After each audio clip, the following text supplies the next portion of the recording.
আমরা 12 নম্বর পেজের 13 নম্বর রুলসটা এখন শেখার চেষ্টা করব। খুবই সহজ একটা রুলস। তবে কেউ যদি চিন্তা করো, ও মাই গড, 3টা নিয়ম নিয়ে একটা রুলস, এটা কখনই এসএসসি এইচএসসি ক্ষেত্রে আমাদের মনে থাকতো না। কেউ যদি অতীতের কথাগুলো চিন্তা করো তাহলে ভুল করবে। মনে রাখতে হবে এখন আমরা সবাই নতুন করে শিখছি আবার, হ্যাঁ। সো পড়াটাকে ইজি মনে করবে। কেন? তোমাদের মঈন ভাইয়ের মতো একজন গাইডলাইন তোমাদের দেওয়ার মতো আছে, সো তোমরা বিষয়গুলোকে সহজভাবে দেখবে, মানসিকভাবে ইজি থাকবে যে না হ্যাঁ বুঝবো, কেন ভাইয়া বুঝাচ্ছে, না বুঝলে প্রশ্ন করবা, বিষয়টা এমন। সো আমি যদি বইয়ের ভাষায় এই নিয়মটা বুঝাতে যাই তাহলে আমাদেরকে এভাবে বুঝাতে হবে, no sooner had, scarcely had, hardly had, এই যে শব্দগুলো আছে, এই শব্দগুলো দুইটা অংশকে যুক্ত করে। এই শব্দগুলো যেই সেন্টেন্সের মধ্যে থাকবে দুইটা অংশ থাকে, দুইটা অংশ, একটা অংশ পাস্ট পারফেক্ট টেন্স হয় আর একটা অংশ পাস্ট ইনডিফিনিট টেন্স হয়। এখন প্রশ্ন আসতে পারে যে এটা হচ্ছে বইয়ের নিয়ম যে no sooner had, scarcely had, hardly had এর পরে প্রথমে বারবে বি থ্রি হয়, পরে বি টু হয়। এখন ডিফিকাল্ট হয়ে যেতে পারে। আবার হচ্ছে কি, কিছু কিছু বইয়ে দেওয়া আছে যে no sooner had, scarcely had, hardly had এর পরে আমাদের প্রথমে পাস্ট পারফেক্ট টেন্স, পরবর্তীতে past indefinite tense, past perfect কি, পাস্ট ইনডিফিনিট কি, ডিটেইলস আলোচনা করতে গিয়ে আমাদের মৌলিক আলোচনা চলে যায়। এতটুকু মনে রাখো, আমরা জানি, আমরা পিছনে চলে যাচ্ছি এখন, যে অতীতকালে দুইটা কাজ সংঘটিত হলে কয়টা কাজ, একটু রেসপন্স করবে, কয়টা কাজ, দুইটা কাজ সংঘটিত হলে একটা হবে পাস্ট পারফেক্ট টেন্স আর একটা হবে পাস্ট ইনডিফিনিট টেন্স। ঠিক আছে? যেমন আমরা ছোটবেলা অনেক সেন্টেন্স পড়েছি যে রুগী আসার পূর্বে ডাক্তার মারা গেল, পড়ো নাই তোমরা? রুগী আসার পূর্বে ডাক্তার মারা গেল, পড়ো নাই? ও আচ্ছা, না না ভাই, আমরা ডাক্তার আসিবার পূর্বে রোগী মারা গেল এটা আমরা পড়েছি, the patient had died before the doctor came. যাই হোক, সো মনে রাখতে হবে। দেখো ভাই, টেন্স মনে রাখার কোনো দরকার নাই এই মুহূর্তে। এই জায়গায় দেখো নুসনার হ্যাজ, হ্যাজ, হ্যাজ, আমি কোন শব্দটাকে বেশি হাইলাইটস করছি একটু খেয়াল রাখবে। Scarcely has, scarcely has, hardly has, no sooner had, scarcely had, hardly had, has. Had আমরা পেয়েছি কিনা, হ্যাড, জি পেয়েছি। এই হ্যাড এর পরে ভার্বে বি থ্রি হবে, হ্যাড এর পরে কি হবে, ভার্বে বি থ্রি হবে, সেটা আমরা জানি অলরেডি, টেন্স স্ট্রাকচারে শিখে আসছি। হ্যাড এর পরে ভার্বে বি থ্রি হবে। তাহলে দেখো, আমরা শিখছি যে আগে অতীতকালে দুইটা কাজ হলো, একটা পাস্ট পারফেক্ট, একটা পাস্ট ইনডিফিনিট। তো পাস্ট পারফেক্ট টেন্সে ভার্বের বি থ্রি হয় আর পাস্ট ইনডিফিনিট টেন্সে বি টু হয়। তাহলে একটা যদি আমরা অটোমেটিক্যালি পেয়ে যাই যে বি থ্রি হবে, তাহলে পরেরটা বি টু হবে। তাহলে টেন্স আর মনে রাখার খুব একটা প্রয়োজন নেই। তাহলে had, no sooner had, scarcely had, hardly had, এরপরে আমরা বি থ্রি ব্যবহার করব, আর পরবর্তীতে যে ভার্বের ব্যবহার আসবে সেখানে আমরা ভার্বের বি টু ব্যবহার করব। এখন প্রশ্ন হচ্ছে ভাইয়া, যে কোনটা কারেকশন করতে দিবে? যে কোনো একটা কারেকশন করতে দিবে, যেটা কারেক্ট করতে দিবে সেটা আমাদের ব্র্যাকেটে দেওয়া থাকবে, ব্র্যাকেটে দেওয়া থাকবে, ঠিক আছে কিনা? তাহলে যেটা ব্র্যাকেটে দেওয়া থাকবে না সেটা আমাদের খেয়াল করতে হবে, সেটা কি বি টু তে আছে নাকি বি থ্রি তে আছে। যদি বি টু তে থাকে তাহলে ব্র্যাকেটেরটা বি থ্রি হবে, আর যদি ব্র্যাকেটের মধ্যে আহ উল্টা বিপরীত হবে। ঠিক আছে? যদি সলিউশনে বি থ্রি দেওয়া থাকে ব্র্যাকেটেরটা বি টু, আর যদি সলিউশনেরটা বি টু দেওয়া থাকে তাহলে বি থ্রি হবে। তাহলে দেখো একটু, no sooner had, scarcely had, hardly had, তার পরবর্তীতে ভার্বের 3 নাম্বার ফর্ম হবে হ্যাড এর পরে, আর পরেরটা past indefinite automatically V two হবে।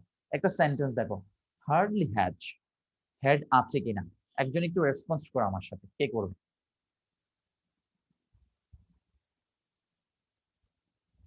High high. নাইমা তোমরাই তোলো, কি করবা? সালমা তুলছিল অবশ্যই, খেয়াল করে নি। হার্ডলি হ্যাড, এখানে কি হ্যাড আছে কিনা? জি ভাইয়া। তাহলে এখানে কয়টা ভার্বের কারেক্ট করতে বলা হয়েছে আমাদেরকে, দেখো তো ব্র্যাকেট কয়টা দেওয়া আছে? ভাই দুইটা। দুইটা। এখন নতুন একটা প্রশ্ন সৃষ্টি হলো যে ভাই আমাদের পরীক্ষাও কি দুইটা ব্র্যাকেট দেওয়া থাকবে? ঠিক না, একটা প্রশ্ন আসে না? জি ভাইয়া।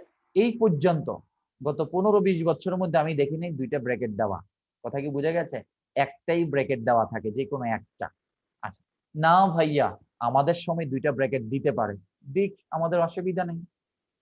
আমরা হেড আছে প্রথমটা বি থ্রি করবো, তাহলে রিচ এর বি থ্রি হচ্ছে রিচড, ঠিক আছে কিনা? আর জি। পরবর্তী যে ভার্বটা আছে সেটাকে আমরা বি টু তে পরিণত করবো, রিং, র্যাঙ্ক।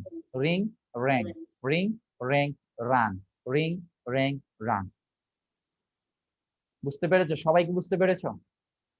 জি ভাইয়া। একটু প্রবলেম আছে। প্রবলেমটা হচ্ছে ভাইয়া আপনি বলে দিয়েছেন রিং থেকে র‍্যাং হয়। ভাইয়া এমন একটা শব্দ আসছে যে শব্দটা আমরা জানি না সেটার B2 কি হবে, B3 কি হবে একটা প্রশ্ন। ঠিক কিনা নাইমা? জি ভাইয়া। ভাই এমন কোন শব্দগুলো পরীক্ষায় আসতে পারে আপনি কি আমাদেরকে একটু বলে দিতে পারবেন? তাহলে আমাদের জন্য ভালো হয়। আমি কি ঠিক বলছি? জি ভাইয়া। এই যে আসমা আপু হাসছে মানে বুঝাচ্ছে, জি ভাই আমার এটাই কোয়েশ্চেন ছিল, আমার একটা কনফিউজ ছিল। আমি তোমাদেরকে একটা লেকচার শিট দিয়েছি সেখানে ৪০ টার মতো ওয়ার্ড আছে। যে ওয়ার্ড গুলো পড়লে আমাদের পরীক্ষায় কভার হয়ে যাবে ইনশাআল্লাহ। আমি কি দিয়েছি কিনা হাত তুলবা। ভাইয়া আমরা ডু এটা ডিড পাইনি। Done, do did done, go went gone. তারপর হচ্ছে স্পিক স্পোক স্পোকেন দিয়েছি এরকম একটা। পাই নাই ভাইয়া আমরা। আরে পায় নাই। তোমরা নাও নাই আরকি হয়তোবা। এই তো ভাইয়া হয়তো আমরা যাই নাই না হয় হ্যাঁ, যেই কোনো তোমরা একটা নাও নাই। কারণে। হ্যাঁ, তোমরা হয়তো নাও নাই। অথবা তোমাদেরকে করোনা ভাইরাসের কারণে শিক্ষা প্রতিষ্ঠান বন্ধ হয়ে গেছে। শেষ পর্যন্ত হয়তোবা দেওয়া হয়ে ওঠে নাই আরকি। তারপরেও বলছি ভাই আমরা যে পাইনি কি করব এটার সমাধান কি? প্রথম সমাধান হচ্ছে যারা পাইছে তাদের থেকে কালেক্ট করবা।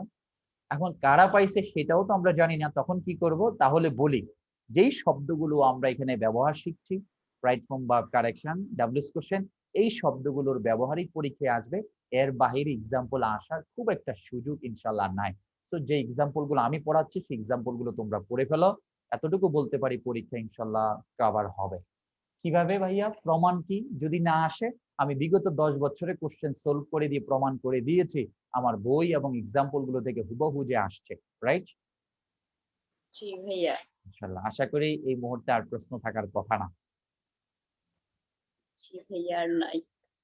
কেমনে বুঝেন ভাইয়া আমরা যে প্রশ্নটা করব বুঝতে হবে। বুঝতে হবে। শুনতে, শুনতে অভ্যস্ত এবং মুখস্থ হয়ে গেছে। সেজন্য নিজের প্রশ্নগুলো নিজে করি যেন তোমাদের বুঝতে সুবিধা হয়। আমি যদি আবার আমাদের আলোচনায় চলে যাই, no sooner had, hardly had, scarcely had এই যে শব্দগুলো কোন বাক্যের মধ্যে ব্যবহৃত হলে নেগেটিভ অর্থ প্রদান করে, নাবোধক অর্থ প্রদান করে, নাবোধক অর্থ প্রদান করে। যেমন দেখো hardly had we reached the college আমরা কলেজে পৌঁছতে না পৌঁছতেই দেখছো পৌঁছতে না পৌঁছতেই নাবোধক অর্থ প্রদান করছে when the bell rang ঘন্টাটা বেজে গিয়েছিল আমরা কলেজে পৌঁছতে না পৌঁছতেই ঘন্টাটা বেজে গিয়েছিল রবিউল্লাহ বলছে যারা পাইছে গ্রুপে দিয়ে দিলে সকলে পাবে জি না আমাদের ক্লাসের কোনো কিছু গ্রুপে পোস্ট করা যাবে না আমার অনুমতি ছাড়া জি না এটা ফি সাবিলিল্লাহ না ঠিক আছে আচ্ছা এটা আমি নিজ উদ্যোগে আমি দিয়েছিলাম ভালো এজন্য না পাইলে কোনো অসুবিধা নেই কোনো অসুবিধা হবে না এটা এমনিই দিয়েছিল আচ্ছা তাহলে দেখো hardly had we reached আছে এখানে reached কি হয়ে যাবে reached when the bell ring না rang হবে তাহলে প্রথমে B3 পরে B2 হবে তাহলে had listener had scarcely had hardly had এদের পরে বাড়বে B3 আর পরেরটা হবে B2 সবাই কি বুঝতে পেরেছো থ্যাংক ইউ তাহলে আমাদের এতটুকু মনে রাখতে হবে no sooner had scarcely had hardly had এই যে শব্দগুলো যদি আসে শব্দগুলো মনে রাখতে হবে তাহলে শব্দগুলোর পরে আমরা বি3 বসাবো পরবর্তীটাতে আমরা বি2 ব্যবহার করব ভাই আরো দুই একটা এক্সাম্পল যদি দিতেন আমাদের জন্য আরো ক্লিয়ার হয় দেখো ভাই এই এক্সাম্পলটাই বিগত ১০ বছরের মধ্যে কয়েকবার আসছে এর বাইরে আর কোন এক্সাম্পল আসেনি সো এই এক্সাম্পল গুলো মুখস্থ করে ফেলো ছোটস্থ করে ফেলো কণ্ঠস্থ করে ফেলো আরো যদি কোনো থাকে ইনশাল্লাহ থ্যাংক ইউ